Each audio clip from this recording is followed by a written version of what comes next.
अस्सलाम वालेकुम फ्रेंड्स, काफ़ी दोस्तों ने मुझे पूछा था कि साकिब भाई उम्रा वीज़ा रिजेक्ट क्यों होता है, आखिर उम्रा वीज़ा रिजेक्ट की वजह क्या है। सबसे पहले आपको बताता चलूँ कि मोस्टली जो ई वीज़े होते हैं ना, जैसा कि उम्रा वीज़ा भी ऑनलाइन वीज़ा है, ई वीज़ा है, तो ई वीज़े की पेमेंट आपको पहले सबमिट करवानी पड़ती है और ये नॉन रिफंडेबल पेमेंट होती है।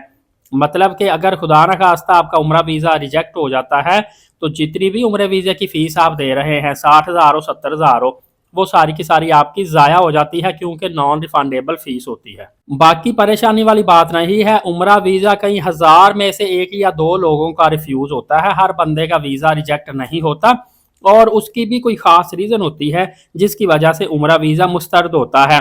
सबसे पहले आपको रीज़न बताऊं, ये एक कुछ तो आम रीज़न है जो टूर ऑपरेटर फौरी देख लेता है, कुछ रीजन ऐसी है जो टूर ऑपरेटर को पता नहीं होता, अप्लाई करने वाले को पता होता है या समटाइम उसको भी पता नहीं होता। जैसा कि आपके पासपोर्ट की अगर मुद्दत जो है वो 6 माह या 8 माह से ज्यादा होगी तो फिर कोई मसला नहीं, इससे कम होगी तो फिर आपका उम्रा वीजा रिजेक्ट हो सकता है। इसके अलावा अगर आपके पासपोर्ट कोई फटा है, खराब है, कहीं से कोई मसला हुआ है, कोई कट लगा हुआ है, तो फिर भी वीजा आपका रिजेक्ट हो सकता है। और थर्ड नंबर पे ये भी है कि आपने पासपोर्ट की स्कैन कॉपी बेची, उसके ऊपर नाम आपका मिसप्रिंट हुआ है या कोई और इशू है, उस वजह से भी रिजेक्ट होता है। जैसा कि मैंने एक दफ़ा पासपोर्ट बनवाया था, तो वो पासपोर्ट पे मेरा नाम जो था वो मिस हुआ था, मतलब कि मेरा नाम जो था ना आधा सेंटर से कटा हुआ था, मिस प्रिंटिंग थी। और फिर उसको क्या किया था मैंने, वो पासपोर्ट वापस करके दोबारा से नया पासपोर्ट बनवाया था, एक एप्लीकेशन लिख के मैंने दी थी, उसमें ये तमाम तर मसाइल उनको बताए थे। ये चीज़ें तो टूर ऑपरेटर खुद भी देख सकता है अगर तवज्जो करे, और आपको भी पता लग सकती हैं। इसके अलावा और एक और चीज़ बता दूं, अगर इन मसाइल के बावजूद आपका वीज़ा लग जाता है तो फिर भी आपके लिए रिस्क है, आप इधर से भी चले जाएंगे अगर, तो सऊदी एयरपोर्ट से जाके रोक लिए जाएंगे।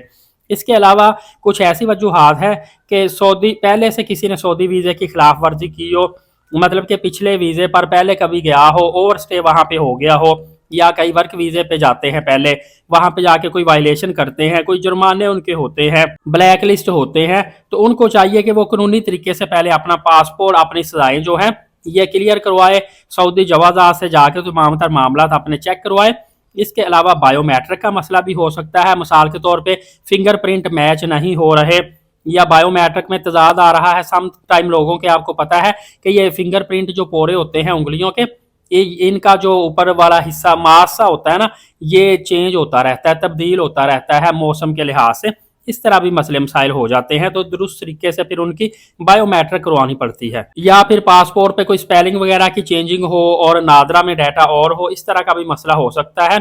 सम टाइम छोटे बच्चों के लिए ब्लड रिलेशन का इशू या खवातीन के लिए महरम का, इस तरह का मसले मसाइल आते हैं, या नामुकम्मल दस्तावेजात होती हैं। और सम टाइम पीछे ये भी होता रहा था कि बगैर होटल बुकिंग के, बगैर ट्रांसपोर्ट के, बगैर कन्फर्म एयरलाइन टिकट के फेक एंट्रियां डाल के भी वीज़े निकाले जाते थे, उसमें भी काफ़ी लोगों के मसले मसाइल आए थे।